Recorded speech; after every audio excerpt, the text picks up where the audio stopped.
और इस बार के नतीजों और ग्रोथ आउटलुक पर चर्चा के लिए हमारे साथ कंपनी के MD and CEO Ashok Chandra ji जुड़ रहे हैं। अशोक जी, स्वागत है सीएनबीसी आवाज पर आपका। Very good morning.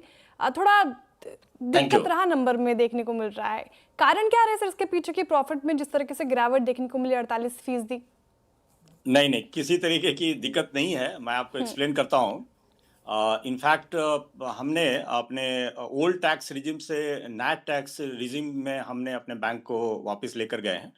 तो उसके कारण जब आप ओल्ड टैक्स से न्यू टैक्स में जब जाते हैं तो डीटीए में जो प्रोविजन होता है, टैक्स लायबिलिटी जो होती है, वो आपको रिकैलकुलेट करना पड़ता है। जैसे ओल्ड टैक्स 34.99% था और न्यू टैक्स 24.99 है, तो उसके अनुसार आपको रिकैलकुलेट करना पड़ती है अपने डीटीए लायबिलिटी को। और वो जब आप कैलकुलेट करते हैं तो जब भी कोई बैंक ओल्ड टैक्स से न्यू टैक्स में जाता है तो वो एक वन टाइम इनकम टैक्स का हिट होता है। सो वही हिट हमारे इसमें भी आया है इस क्वार्टर में।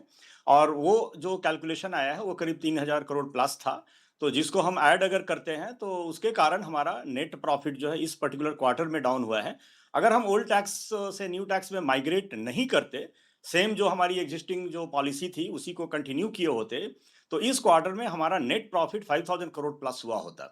तो इसमें दो चीजें बहुत इंपॉर्टेंट हैं देखने के लिए। एक, हमारा ऑपरेटिंग प्रॉफिट अगर आप देखें तो 7,088 करोड़ का हमारा ऑपरेटिंग प्रॉफिट हुआ है, जो कि इस पूरे बैंक का हिस्ट्री में पहली बार हमने 7,000 करोड़ की ऑपरेटिंग प्रॉफिट एक क्वार्टर में क्रॉस की है। दूसरा एक इंपॉर्टेंट पैरामीटर होता है जो आप देखें कि प्रॉफिट बिफोर टैक्स, पीबीटी, वो हमारा 6,758 करोड़ है और वाईओ वाईओ ग्रोथ है 28.3% है। तो इट इज ओनली माइग्रेशन जो हुआ है जिसके कारण नेट प्रॉफिट पे एक क्वार्टर में इंपैक्ट हुआ है। और जब भी हम माइग्रेशन करते हैं तो एक पर्टिकुलर क्वार्टर में उसका इंपैक्ट होता है। और इस इंपैक्ट के बावजूद भी हमने 1,675 करोड़ का नेट प्रॉफिट दिया है। तो आई थिंक बैंक बहुत ही स्ट्रांग पोजीशन पे है और मुझे ऐसा लगता है कि जी, ऑपरेटिंग प्रॉफिट जो हमारी आगे भी ये कंटिन्यू होने वाली है, तो उसके आधार पे एटलीस्ट 10 बेसिस पॉइंट जो न्यू टैक्स रेजिम में जाने के कारण हमें बेनिफिट मिलने वाला है, उसका इम्पैक्ट हमारे नेट प्रॉफिट में 700 करोड़ का एवरी क्वार्टर आगे चल के इम्पैक्ट होने वाला है और वो हमें नेट प्रॉफिट में ऐड करेगा। प्लस वो करीब 16 basis point return on assets में हमारा ऐड करने वाला है, बिकॉज हम न्यू टैक्स में माइग्रेट किए हैं। आगे चल के ये बहुत ही फायदेमंद के ग्रोथ में, ऑपरेटिंग प्रॉफिट में और नेट प्रॉफिट में इसका फायदा दिखने वाला है। ओके, गुड मॉर्निंग अशोक जी, मैं कंचन बात कर रही हूँ। इस टाइम पे अगर नेट इंटरेस्ट मार्जिन देखा जाए तो मैं डायरेक्टली गाइडेंस के ऊपर आऊंगी। आपकी रिलीज में लिखा था कि हमें सेकंड क्वार्टर में भी जो निम्स हैं वो म्यूटेड देखने को मिल सकते हैं एट अराउंड 2.70%। बट उसमें ये भी मेंशन किया गया था कि क्वार्टर 3 ऑनवर्ड्स यहाँ पे एक इंप्रूवमेंट आता हुआ दिखाई दे सकता है। बट ऐसा क्या रीजन है कि क्वार्टर 2 में यहाँ पे एक म्यूटेड ग्रोथ देखने को मिलेगी?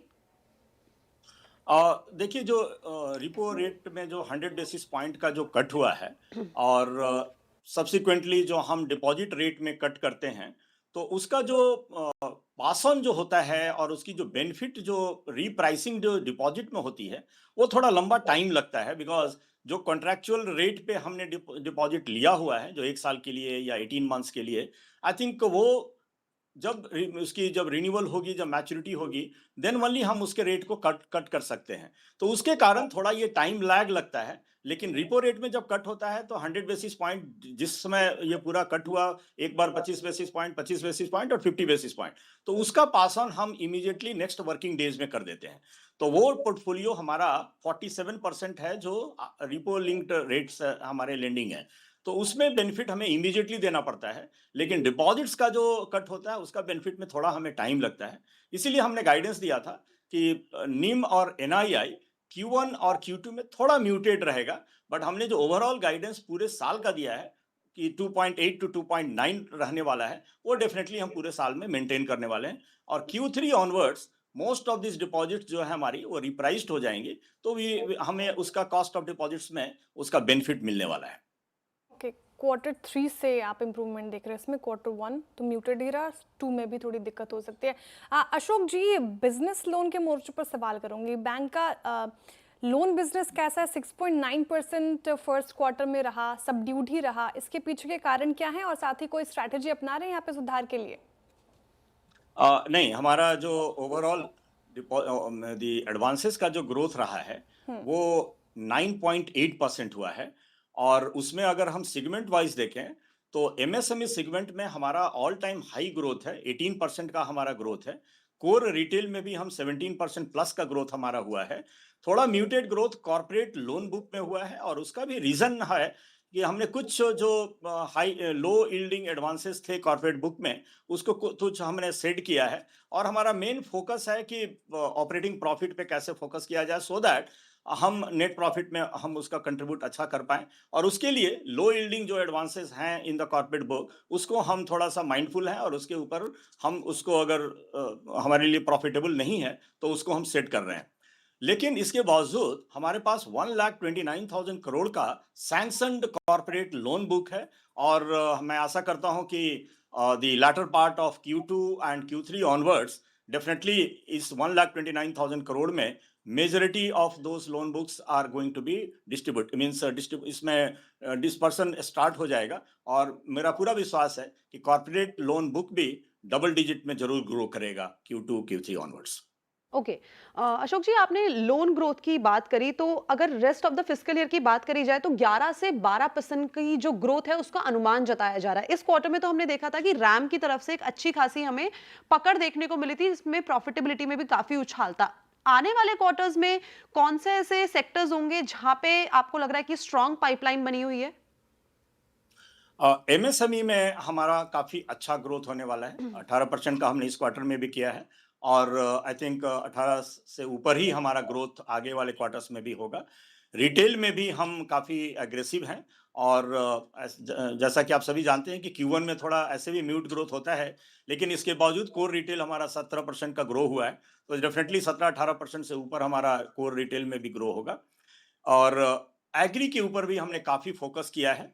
एंड एग्री के भीतर अगर एक पर्टिकुलर सेगमेंट की बात करूं मैं, तो सेल्फ हेल्प ग्रुप के ऊपर हमारा बैंक काफ़ी फोकस किया है इस साल। और मैं उम्मीद कर रहा हूं कि इस फाइनेंशियल ईयर में हमारा कम से कम 30-40% growth self help group book में होगा। और आगे आने वाले महीनों में काफ़ी ट्रैक्शंस हम एग्रीकल्चर बुक में भी देखेंगे। कॉर्पोरेट लोन बुक मैंने ऑलरेडी आपको बताया कि हमारे पास बहुत ही strong corporate loan book sanction pipeline है। और हम आशा करते हैं कि विथ जो पाइपलाइन जो हमारे पास है, double digit growth definitely visible होगा Q2 ऑनवर्ड्स। ओके, अशोक जी, आप एक आखिरी सवाल, एसेट क्वालिटी के मोर्चे पर कैसे नंबर्स रहे यहाँ पे? आप कैसे नंबर्स आने वाले समय में एक्सपेक्ट करें, और क्या टारगेट्स हैं आपके? अगर आप हमारा पूरा एनपीए मैनेजमेंट देखें तो स्लिपेजेस हमारा 1800 करोड़ रहा है। एंड स्लिपेजेस रेशियो 0.71% है, जो कि हमने एनुअलाइज्ड फिगर आपके सामने दिया है।